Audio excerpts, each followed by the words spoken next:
Salut à tous, j'espère que vous allez bien. Aujourd'hui, je me mets en route pour Caramani, petit village des Pyrénées-Orientales célèbre pour son vignoble, son lac, mais aussi pour son barrage particulièrement impressionnant.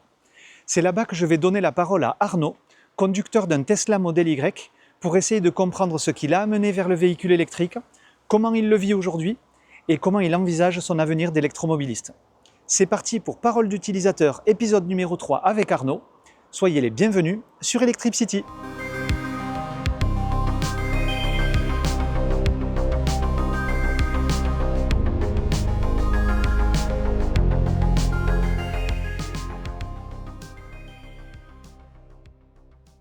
Salut Arnaud.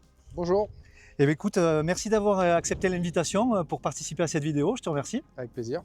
On va la décomposer en 3 parties. D'abord, on va se pencher sur le passé, c'est-à-dire qu'est-ce qui t'a fait venir jusqu'à l'électrique. Ensuite, où tu en es actuellement et comment tu vois ton avenir vers l'électrique dans quelques années. D'accord, très bien. Déjà, est-ce que tu peux nous dire si c'est ton premier véhicule électrique? Est-ce que tu as d'autres véhicules dans ton foyer? Si oui, lesquels? Et qu'est-ce que tu avais avant? Alors, c'est la première voiture électrique, effectivement, Ok, que j'ai achetée. Dans le foyer, ma compagne a une 500 électrique, une Fiat 500 ouais, électrique, voilà, qu'elle a depuis 1 an et demi. Hein, ok, donc celle-ci, ça fait 3 ans et demi que je l'ai, donc elle l'a prise après. Et avant, comme véhicule, j'avais un 5008 de chez Peugeot en GT, version GT diesel. ok, Et encore avant, j'avais déjà un autre 5008, encore ancienne génération. Donc d'accord. plutôt des voitures diesel, familiales, on va dire. Ok. Du coup, avant de passer à l'électrique, quelles étaient tes principales craintes ou a priori que tu pouvais avoir? Alors j'avais pas vraiment beaucoup de craintes, hein, parce que je m'étais vraiment bien renseigné avant. Donc je savais que l'autonomie, elle était là. Je savais que le réseau de charge chez Tesla, il était là aussi. C'est pour ça que j'ai choisi d'ailleurs cette marque. Ok. C'est surtout pour le réseau de charge en fait, hein. À la fois la voiture qui est, moi je trouve superbe, mais aussi parce que le réseau de charge est là et que quand on a besoin d'aller quelque part, on n'a pas vraiment de questions à se poser. On met dans le GPS et on suit quoi. Voilà. Oui, le réseau de charge en plus qui était déjà là il y a 2-3 ans, là où les Exactement. autres ont mis justement ces Exactement. 2-3 ans pour se déployer. Quel est le déclencheur? Qu'est-ce qui t'a fait passer le pas du coup? Qu'est-ce qui t'a décidé? Ben, moi j'avais fini le leasing sur le 5008, Oui, sur le 5008 GT donc. Et puis ben, je cherchais un autre véhicule. Et donc l'électrique, c'est quelque chose qui m'a toujours interpellé. ouais, Tesla en particulier, j'avais déjà essayé une Tesla Model S et j'avais trouvé ça bluffant, la technologie à l'intérieur, le silence, la conduite, le confort. Et quand le modèle Y est sorti, bah, j'attendais avec impatience de pouvoir effectivement sauter le pas. qu'est-ce que c'est justement qui t'a fait passer le pas? Est-ce que c'est des raisons économiques, écologiques, le silence? Est-ce que c'est ton entreprise qui te l'a imposé par exemple? Alors, c'est ma voiture de fonction, mais comme c'est moi le président de l'entreprise, c'est moi qui ai fait le choix pour Tu moi-même. te Donc, l'es toi-même imposé. voilà. Effectivement, c'est un peu de tout ça, je dirais, hein. À la fois Ok, la partie écologique, hein. C'est vrai qu'on devient de plus en plus sensible au réchauffement climatique, enfin au dérèglement climatique. Euh, Le point de vue économique, bien sûr, hein, aussi, hein, parce que c'est clair que quand on voit toutes les taxes, surtout au niveau entreprise, hein, sur les véhicules de société, je crois que pour le 5008, l'entreprise devait payer 1200 euros peut-être à l'année, donc ça faisait 100 euros par mois. d'accord. Donc ça commençait à faire une taxe importante. Et donc en passant sur ce véhicule-là, ben, quand on calcule, ça coûte moins cher à l'entreprise. Pourtant, la voiture est plus chère, mais ça revient moins cher en fait mensuellement à l'entreprise de passer sur un véhicule électrique, quoi. Voilà. Donc ça permet à l'entreprise de faire une économie. C'est un leasing, c'est le même principe qu'un Non, leasing ou là, pas la du tout? voiture, l'entreprise D'accord, a acheté la voiture. Le problème du leasing, c'est que quand on ne sait pas au niveau du nombre de kilomètres où on part, c'est toujours compliqué. Donc sur le 5008, c'était un leasing. Il y a eu le Covid qui est passé par là, donc forcément, j'avais fait moins de kilomètres, ouais, parce bien sûr. qu'à ce moment-là, on ne se déplaçait plus. Mais pour celle-ci, non, l'entreprise l'a acheté. Et effectivement, j'ai fait presque 100 000 km en 3 ans, là, 3 ans et demi même. Donc au niveau du leasing, ouais, je pense que je serais parti sur des mauvais chiffres. D'accord. Voilà. Ok. Quand tu as eu cette voiture, qu'est-ce que c'est qui t'a le plus surpris dans cette transition vers l'électrique? Que ce soit en bien ou en mal? Alors, la simplicité, en fait, tout est hyper simple, tout est pensé pour le conducteur. On ne se pose pas vraiment de questions. Enfin, c'est vraiment c'est intuitif, quoi. Voilà. Là où avant, dans beaucoup de voitures, on a beaucoup de boutons. Oui. Donc il faut trouver le bouton qui fait l'action. Là, c'est sur l'écran, quoi, en fait. C'est très simple d'accès, quoi. On est à l'opposé même, c'est Ouais, très épuré exactement. et ça manque de boutons. Exactement. On est vraiment dans la philosophie Apple où tout est simple d'accès et on n'a pas besoin en fait de se torturer pour trouver où est-ce que je dois aller dans telle option pour aller trouver le bon réglage. Là, c'est vraiment très très simple d'utilisation et d'accès, quoi. En tant que petit connaisseur de Tesla, mais vraiment de pas grand-chose, j'ai souvent tendance à comparer Tesla avec Apple, ce que tu viens de faire, vis-à-vis d'un écosystème qui permet de tout faire autour d'une même marque.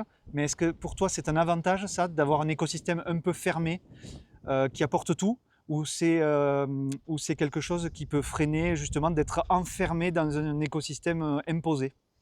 Alors, il y en a beaucoup qui se plaignent qu'il n'y ait pas Apple CarPlay ou Android Auto sur la voiture. Oui. Mais en fait, le GPS, il est juste excellent. Donc, il n'y a pas besoin d'aller voir Tu n'en as ailleurs. pas besoin. Mais non, il n'y a pas besoin de connecter son téléphone, au pire, si on veut mettre sa musique, quoi. Mais sinon, tout est déjà intégré dans la voiture, donc on n'a pas besoin d'avoir accès à d'autres applications, quoi. Et tout fonctionne vraiment très bien. Ok. Du coup, passons à aujourd'hui. Aujourd'hui, qu'est-ce qui fait que tu as choisi cette voiture? Est-ce que tu peux nous en parler? C'est quel modèle? Quel type de batterie? Propulsion, pas propulsion? Est-ce que tu peux nous en dire plus? C'est la Tesla Model Y grande autonomie dual motor. Oui. Voilà. En fait, quand je l'ai commandé, il n'y avait que 3 modèles. Il y avait la standard propulsion, il y avait celle-ci et il y avait la performance. Bon, la performance, on était quand même sur un modèle qui était plus cher, beaucoup plus sportif. Voilà, celle-là, elle est déjà, au niveau puissance, elle est déjà largement suffisante, hein. Et donc, je cherchais quand même quelque chose avec une grande autonomie pour pouvoir se déplacer Ok. chez des clients ou chez des fournisseurs. Donc, c'était le modèle parfait en fait au niveau de l'équilibre entre la performance, la vitesse de charge et l'autonomie, quoi. Voilà. Ok. Tu nous l'as dit déjà, mais tu t'étais beaucoup renseigné avant de choisir ce modèle. Exactement, exactement. Il y a quoi de particulier pour toi, ce modèle, du coup? Il a beaucoup de place à l'intérieur. Ouais. Il a beaucoup de coffres aussi. Avec ma compagne, on a 3 adolescents, Ok. 15, 17 et 20 ans presque. Donc, 5 bonnes places. Vrai voilà, SUV, 5 bonnes places. Voilà, il y a 3 vraies places. Voilà. Ok. Comme j'ai dit, j'avais un 5008 avant, donc le 5008, il y avait 3 vraies places à l'arrière. Ouais. Et là, en fait, on retrouve quasiment la même place à l'arrière. Ok. C'est vrai qu'il n'y a pas beaucoup de voitures qui offrent cette habitabilité, et ça, c'est important. Même si souvent je suis tout seul, mais quand on est à 5 dedans, c'est quand même appréciable. Et puis, grand coffre, hein, et le frunk Exactement. qui est énorme aussi. Et c'est ça. Donc, une vraie voiture familiale. Ok. Eh bien, écoute, je te propose qu'on aille faire un tour sur la route ensemble. Très bien. Allez, allons-y. Bon, du coup, Arnaud, on est maintenant à bord de ton Tesla Model Y de 2022. Est-ce que tu peux nous dire si tu roules beaucoup? Qu'est-ce que tu as comme rayon d'action? Combien de kilomètres tu fais à peu près par semaine? Où est-ce que tu recharges?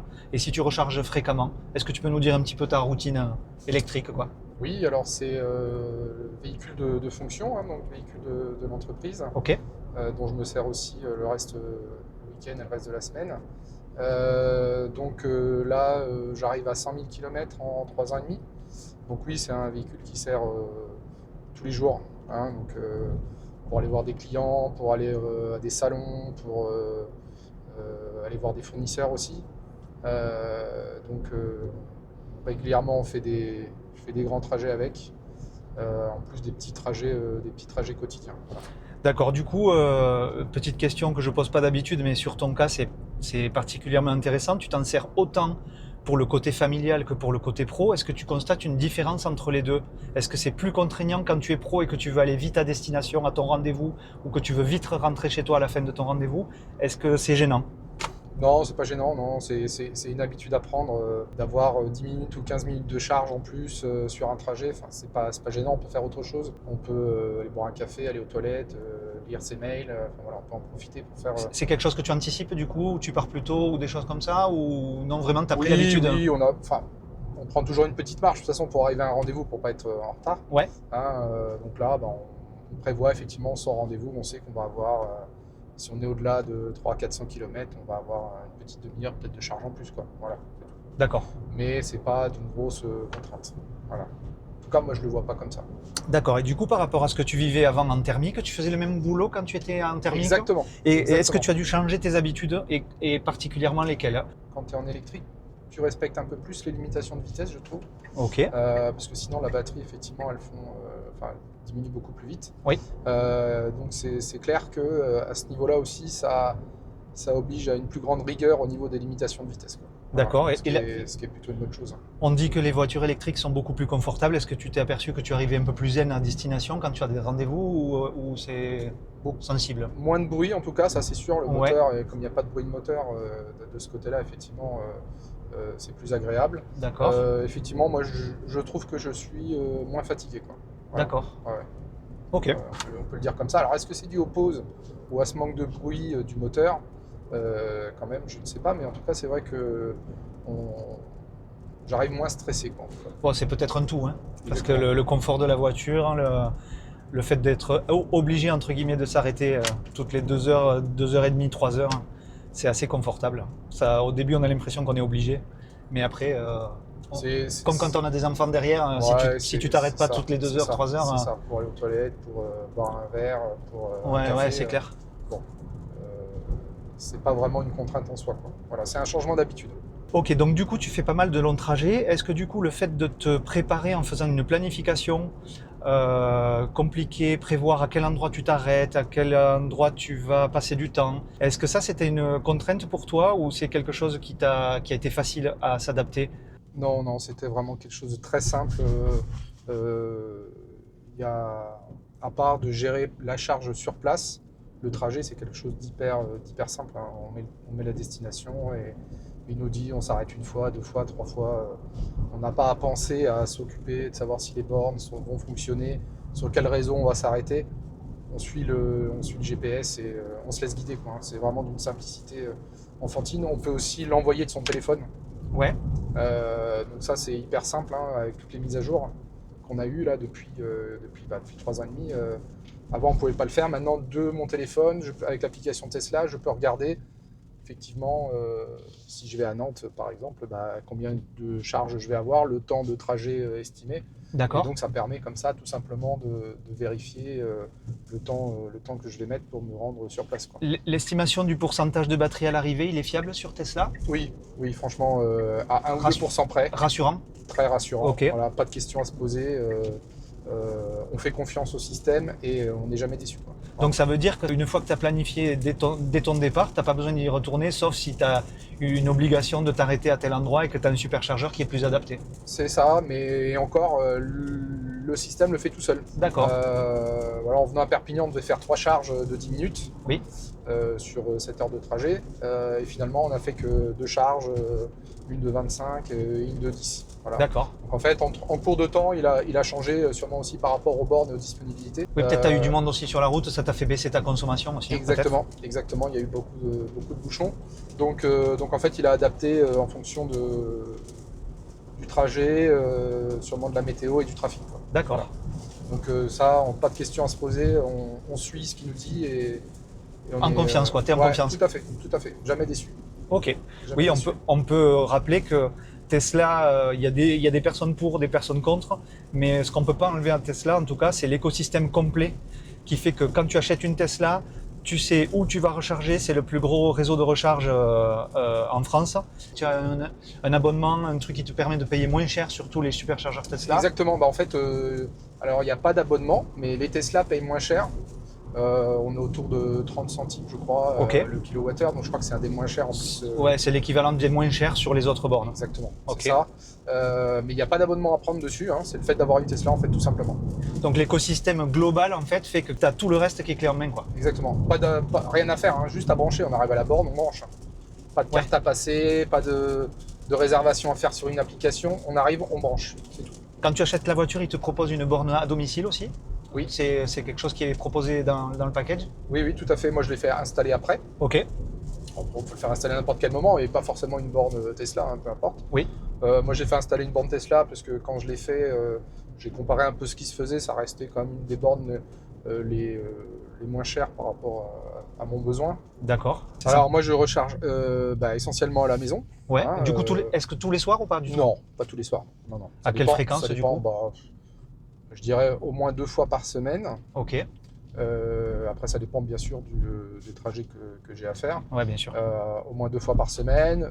Après, si j'ai pas de trajet extérieur, je recharge pas de la semaine, quoi. Voilà. D'accord.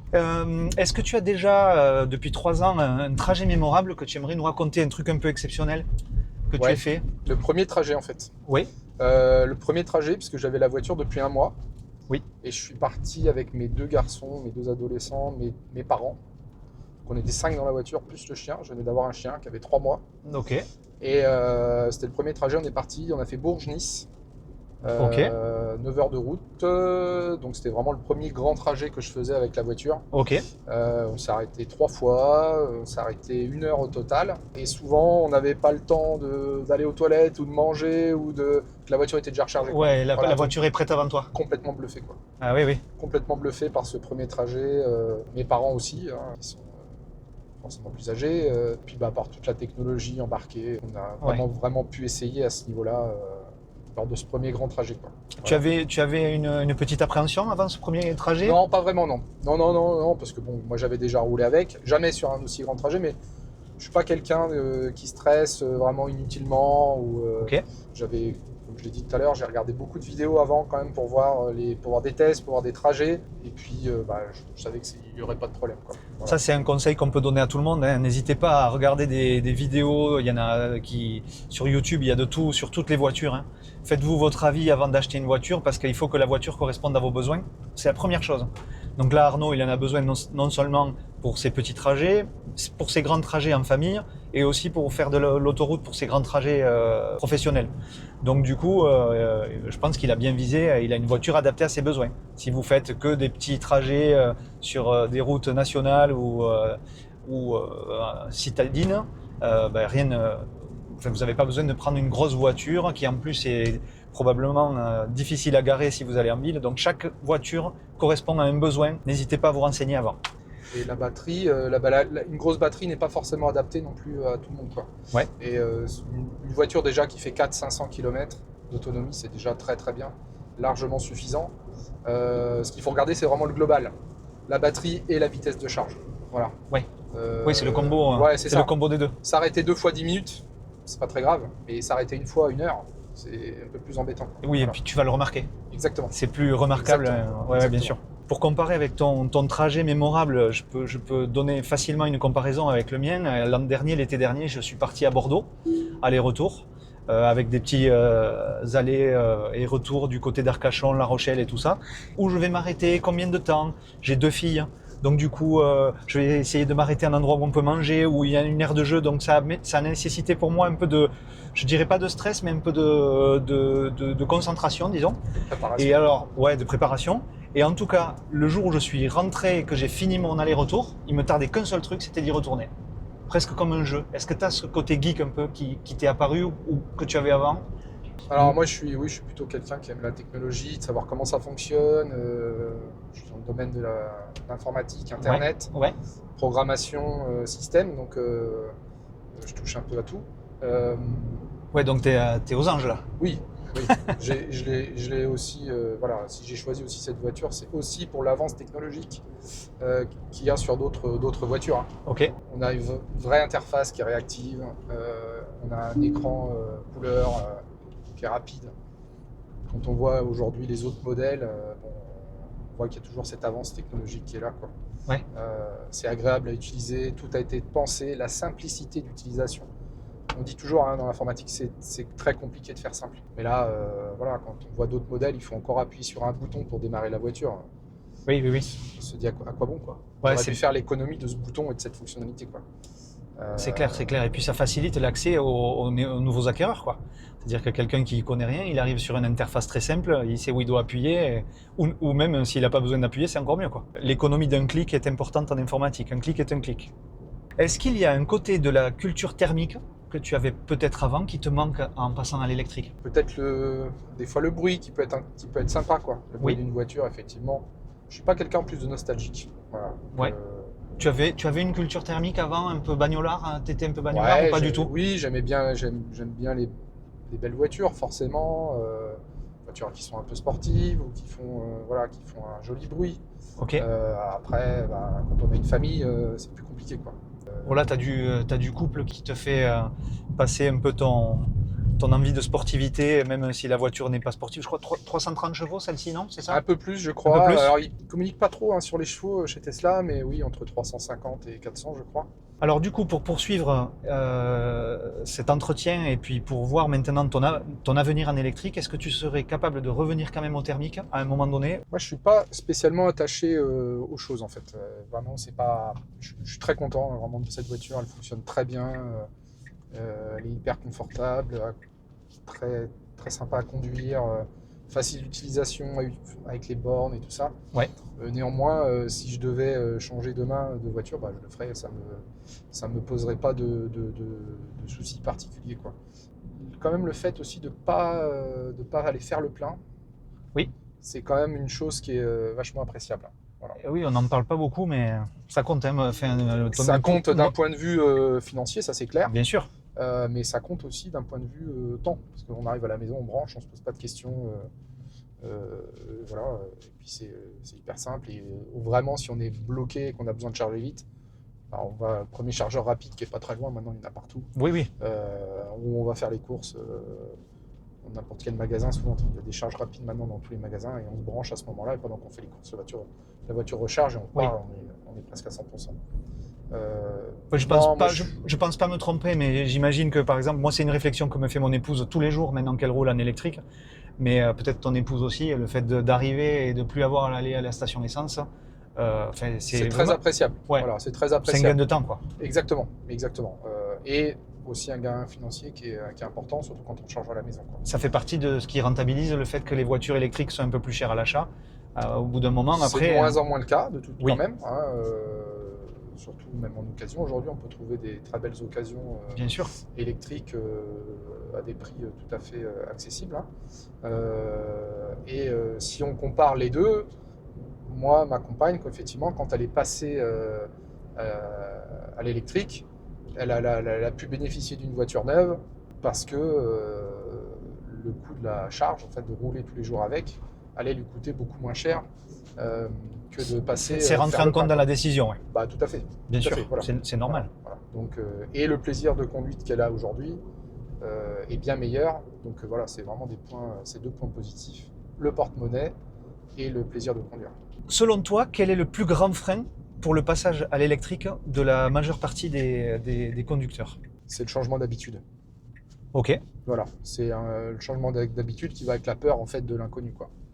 Donc, comme ils ne savent pas ce que c'est que de rouler en électrique et de s'arrêter toutes les 2, 3 heures ou 4 heures, ils ont toujours peur de ne pas trouver de borne, de ne pas savoir. Je dirais que c'est aussi lié au fait que les conducteurs traditionnels, c'est de moins en moins le cas, mais étaient plutôt mauvais au niveau des planificateurs, où soit il n'y en avait pas, oui. Soit ils étaient mauvais, alors que sur certaines marques, ça fonctionne très bien. Et donc, c'est cette chose-là, en fait, qui leur fait peur. C'est est-ce que je vais pouvoir me brancher si je tombe mais avec du gasoil ou de l'essence, c'est la même chose, quoi. Si on ne trouve pas de station-service, on est aussi en panne. Bien sûr. Voilà. Donc en fait, c'est surtout ce changement d'habitude qui pour eux, en fait, peut leur sembler compliqué à mettre en œuvre. Et puis ce genre de personnes dont tu parles, peut-être sont restés coincés justement à des choses qui étaient vraies il y a 10 ans, comme il n'y a pas assez de bornes, les autonomies de voitures ne sont pas suffisantes, et tout ça c'est devenu faux. Mais il y a certaines personnes, notamment peut-être des personnes un peu plus âgées, peut-être que tu en as parlé avec tes parents, est-ce qu'ils seraient capables, eux, de passer à l'électrique maintenant qu'ils t'ont vu, toi, dans cette Tesla Model Y? Alors, ils ont changé de voiture il n'y a pas longtemps. Ouais. Donc je leur ai la question a dû se poser. Ouais. J'aurais suggéré de passer sur une Tesla. Oui. Et effectivement, le souci qu'ils ont, c'est qu'ils ont une maison de campagne, qui est une maison de ville, donc, dans laquelle ils ne peuvent pas charger. D'accord. Et c'est vraiment en montagne. Il n'y a pas de borne rapide vraiment à proximité de ce village. D'accord. Donc pour ça a été le frein principal. Ça a été bloquant, pour lequel, ils ne l'ont pas fait, quoi. Bon, ça a du sens, c'est une bonne raison. C'est une bonne raison. D'un point de vue économique, par contre, c'est sûr que je pense qu'ils ont pris une Citroën C5 Aircross. Ouais. C'est ce qu'ils avaient avant. D'un point de vue économique, c'est sûr qu'ils sont perdants. D'accord. Ils n'ont pas essayé d'aller vers l'hybride? Alors, ils ont une hybride, mais c'est une hybride qui est non rechargeable. Ok. Donc, en fait, moi, j'avais essayé de les conseiller, de leur dire, prenez quand même peut-être le rechargeable. Parce que quand vous faites un petit peu de ville, au moins, vous roulez à l'électrique et là, ça vous coûte pas grand-chose. Ouais. Je pense que le commercial a essayé de les orienter vers cette technologie-là. Donc, chez Citroën, donc ils sont partis en non rechargeable. Et ils sont très déçus parce que c'est une essence qui consomme énormément. D'accord. Et donc, ouais, ils sont très déçus de cette voiture, quoi. Voilà.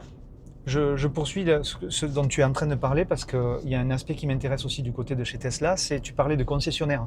On peut bien différencier les constructeurs traditionnels parce qu'il faut aller en concession, on fait des essais, on voit le commercial qui te parle, qui t'explique s'il est compétent, s'il a envie, les avantages ou les défauts de telle ou telle voiture.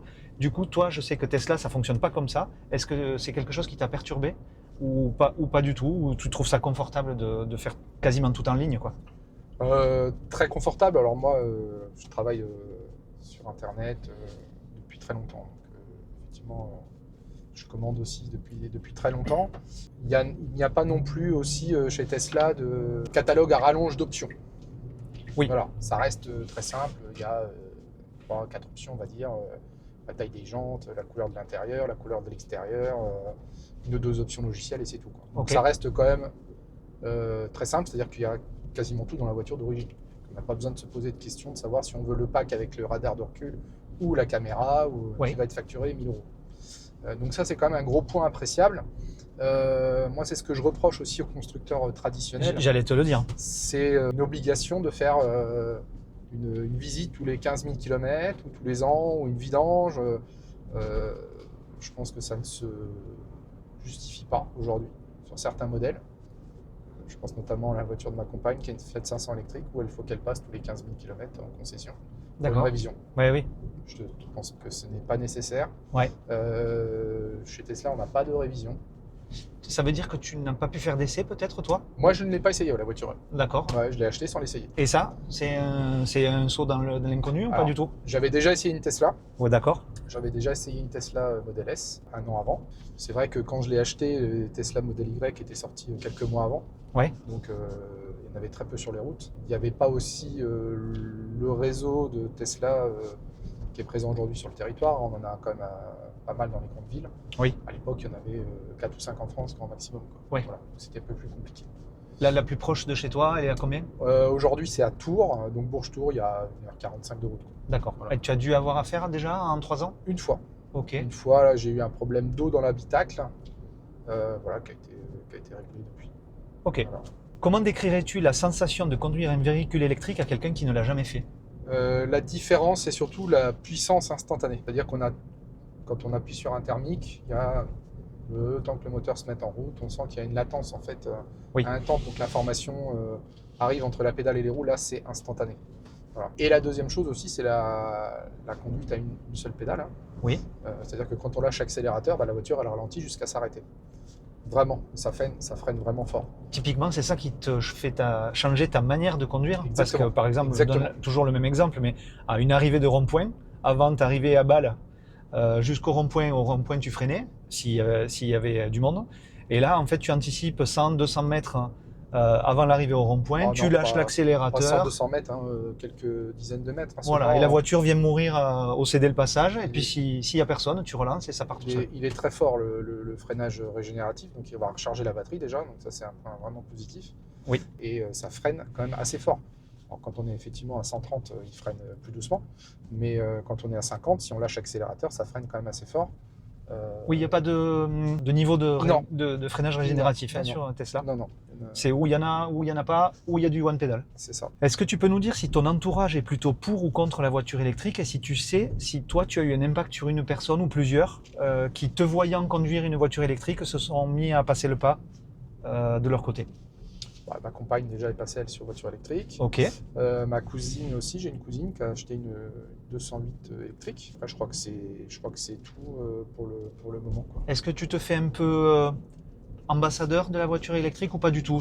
C'est quelque chose que tu abordes volontiers avec les gens? Tout à fait, tout à fait. Bien sûr, s'ils veulent en discuter, s'ils veulent l'essayer, moi je les emmène et je leur montre comment ça fonctionne, la simplicité, bien sûr, et ça, il n'y a aucun problème. Ok. Est-ce qu'il y a une question que je ne t'ai pas posée ou un sujet autour de la voiture électrique que tu voudrais aborder?